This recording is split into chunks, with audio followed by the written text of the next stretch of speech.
कंगना रनौत कुछ बोल रही हैं, मंडी से उम्मीदवार हैं, बीजेपी की बढ़त बनाई हुई है, क्या कह रही हैं? सुनिए उन्होंने क्या क्या चीजें जो रोक के रखी हैं उसमें काफी वक्त जाएगा, क्योंकि इस वक्त पर जहां तक मेंबर ऑफ पार्लियामेंट का काम है और पिछले जो हमारे थे उन्होंने एकदम जो है नील स्तर पर जो है वो काम है, तो खैर इसके बारे में अब क्या ही कहना, पर अब हम फिर से शुरुआत करेंगे। धन्यवाद। Thank you please, thank you. के लिए क्या काम करेंगी उसकी ताल ठोकती हुई।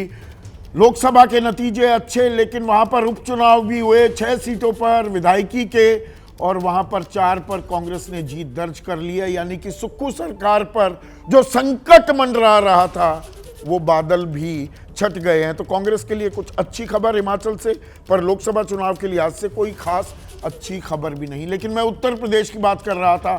उत्तर प्रदेश में 42 सीटें इंडिया गठबंधन जीतता दिखाई दे रहा है और बीजेपी 37 पर सिमट रही है।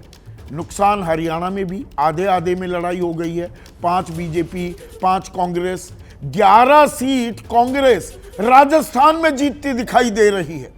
कर्नाटक में भी बीजेपी 20 के नीचे फिसलती दिख रही है, तो वहां भी लॉसेस होते दिखाई दे रहे हैं। ऐसे में अभय दुबे मेरे साथ हैं, प्रोफेसर बद्री नारायण और सबसे तजुर्बेकार हमारे पैनल के प्रभु चावला। प्रभु, एग्जिट पोल का तो एग्जिट हो गया और ये ऐसा अप्रत्याशित ये सिलसिला हमने पहले कभी नहीं देखा। 2-4 एग्जिट पोल तो कम से कम नजदीक आते दिखते थे, यहां नजदीक कहां, आसपास भी कोई दिखाई नहीं दे रहा। संदीप, जब सारे एग्जिट पोल एक दशा में होंगे तो सारे गलत होंगे ना। पहले कई इधर होते थे, कई उधर होते थे।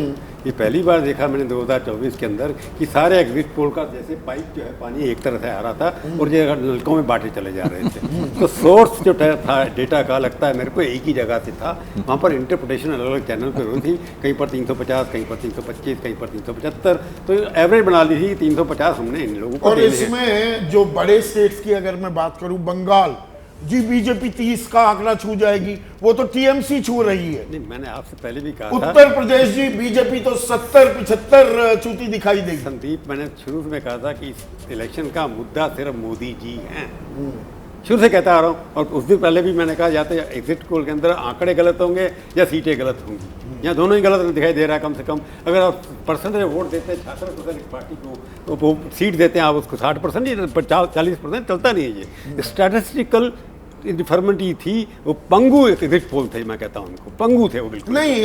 इस एग्जिट पोल में और पूरे चुनाव में 2-3 बातें हम लगातार इंगित कर रहे थे। अब मैं खास अपने कार्यक्रम सीधा सवाल में भी जो सवाल पूछ रहा था, भाई इतना सन्नाटा क्यों है, भाई चुप्पी क्यों है, कोई सेंट्रल थीम क्यों नहीं मिल रहा, बीजेपी हर चरण के बाद एक नया मुद्दा उठाकर क्यों लेकर आ रही है, भाषा का स्तर इतना क्यों गिर रहा है, जाति मुंह बार रही है क्या, हिंदू बनकर नहीं जाति बनकर वोट दी जा रही है क्या, इसीलिए ज्ञान 4 जातियां की गरीब, युवा, अन्नदाता, नारी, उनका विश्लेषण भी प्रधानमंत्री करते दिखाई दिए।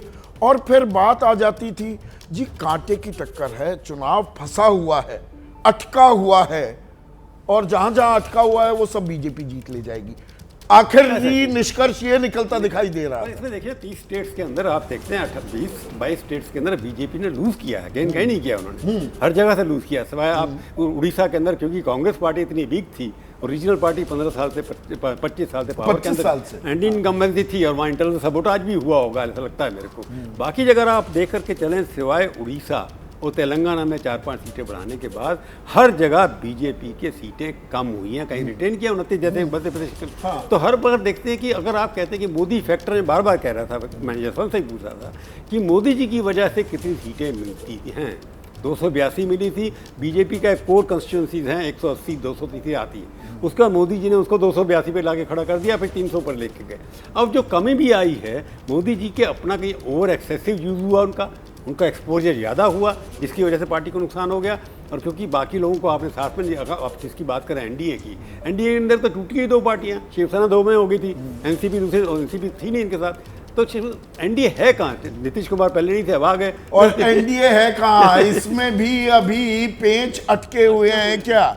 इसलिए मैंने कहा वो 10 दिनों में उतनी बैठक हो जाएंगी जो पिछले 10 सालों में नहीं हुई, उसकी भी 10 गुनी। कुमार अगर 30 सीटें तो उन्हीं के पास है भाई, दोनों के पास है। और चंद्रबाबू नायडू के दोनों हाथों में लड्डू और चाबी भी मैं तो सत्ता जानता की। हूं, जब इंद्र कुमार गुजराल को बनाया था रात के 2 बजे तक मीटिंग में मैं भी था। चंद्रबाबू नायडू जिस तरह की गेम खेलते हैं, बार्गेनिंग करते हैं, जहां अब जब बातचीत होगी, जैसे आज पहले प्रधानमंत्री ने पहले बात की, उसके बाद प्रधानमंत्री के बाद होम मिनिस्टर ने बात की, तो इसका मतलब प्रधानमंत्री की बात के ऊपर कोई सोल्यूशन निकला नहीं होगा।